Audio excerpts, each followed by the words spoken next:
Good morning, friends. Today we discuss our new topic cyaniding.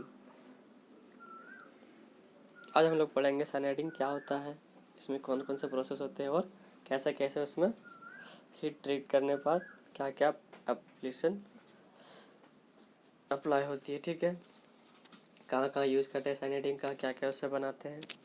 तो cyaniding हमारा जैसे कि आप देख सकते हैं, in this process carbon and nitrogen are diffuse into the surface of steel by heating into a suitable temperature and holding it in a contact with molten cyanide to form a thick skin or case which is subsequently quench hardened।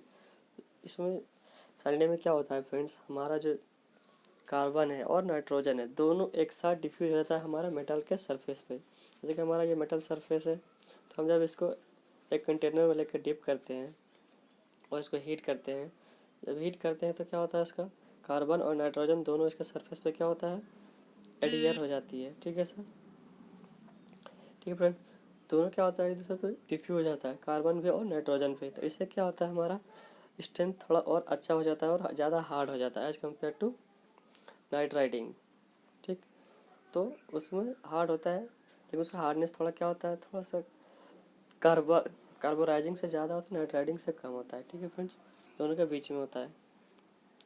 तो cyaniding का process हमारा जैसे आप देख सकते हैं, हम एक कंटेनर लेते हैं और उसमें क्या क्या मिक्स करते हैं, उसको 30% NaCN, 30% NaCl and 40% Na2CO3 mix करते हैं। ठीक है फ्रेंड्स, ये सारे इंग्रेडिएंट्स मिक्स करने के बाद हम लोग क्या करते हैं, हमारा जो वर्कपीस होता है, जो हमारा स्टील्स का होता है, उसको हम क्या करते हैं, इसके अंदर डिप करते हैं। ये हमारा फर्नेस के अंदर चढ़ा होता है, हीटर के अंदर, ये अंदर से हम क्या करते हैं, हीट करते हैं। यहाँ पे इसके नीचे से हीटर लगा हुआ रहता है जो हीट होता है। ठीक, ये डायरेक्ट हीटर हो सकता है या फिर इसके साइड में इलेक्ट्रिक हीटर भी यूज़ कर सकते हैं। तो यहाँ से हम हीट प्रोवाइड करते हैं और टेम्परेचर मेंटेन करते हैं 850 डिग्री सेल्सियस। ठीक है फ्रेंड, ये याद रखिएगा, 850 डिग्री सेल्सियस टेम्परेचर मेंटेन करके रखते हैं कुछ देर तक।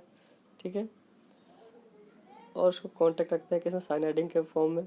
और इसके बाद क्या होता है, हमारा मेटल के ऊपर एक लेयर चढ़ जाता है, एक थिक लेयर चढ़ जाता है। जैसे हमारा क्या होता है, हमारे बर्तन में देखे होंगे आपने, उसमें क्या क्रोमियम का लेयर चढ़ा होता है, जिससे क्या जंग नहीं लगता है। उसी तरह हमारा साइनाइडिंग में भी क्या एक थिक लेयर चढ़ जाता है इसके ऊपर, ताकि क्या हो, हमारा हार्ड हो जाए और क्रोजन से बच जाए, स्ट्रॉन्ग हो जाए।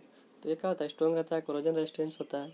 ठीक, तो अगर हार्डनेस की बात करें इसकी, तो इसका जो हार्डनेस होता है साइनाइडिंग का, वो नाइट राइडिंग से कम होता है लेकिन कार्बोराइजिंग प्रोसेस से ज़्यादा होता है, यानी कि दोनों के बीच में होता है इसका जो हार्डनेस है। ठीक है फ्रेंड्स, तो ये बहुत ही अच्छा हमारा प्रोसेस है। अगर हमको ना ही ज़्यादा रखना है ना ही कम रखना है हार्डनेस।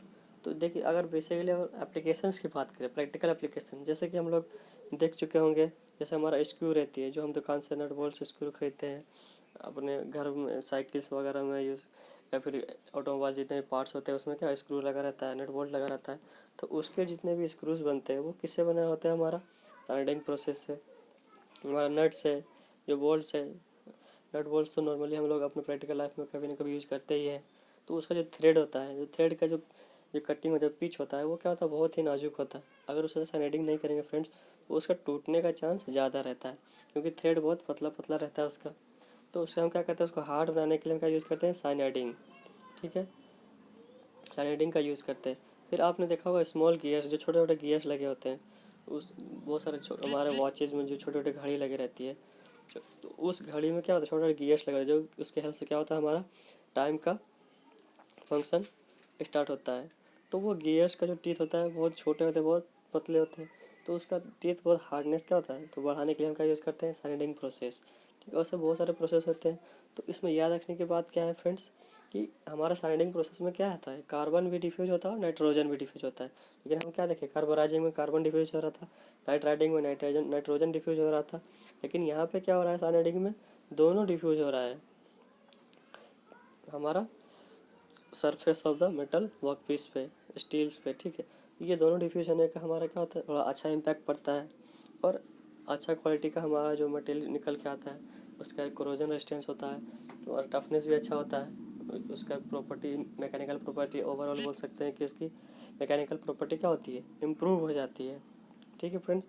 तो और इसका दूसरा कॉन्टेक्ट याद रखने का बात क्या है, इसको कितने टेम्परेचर पे वर्क होता है, 850 डिग्री सेल्सियस पे। ये किस में हम करते हैं, कंटेनर पे इसको क्या करते हैं, हीट करते हैं, और इसके अंदर हमारा क्या होता है, NaCN 30%, NaCl 30% और Na2CO3 40% को मिक्स करके इसमें मिलाया जाता है।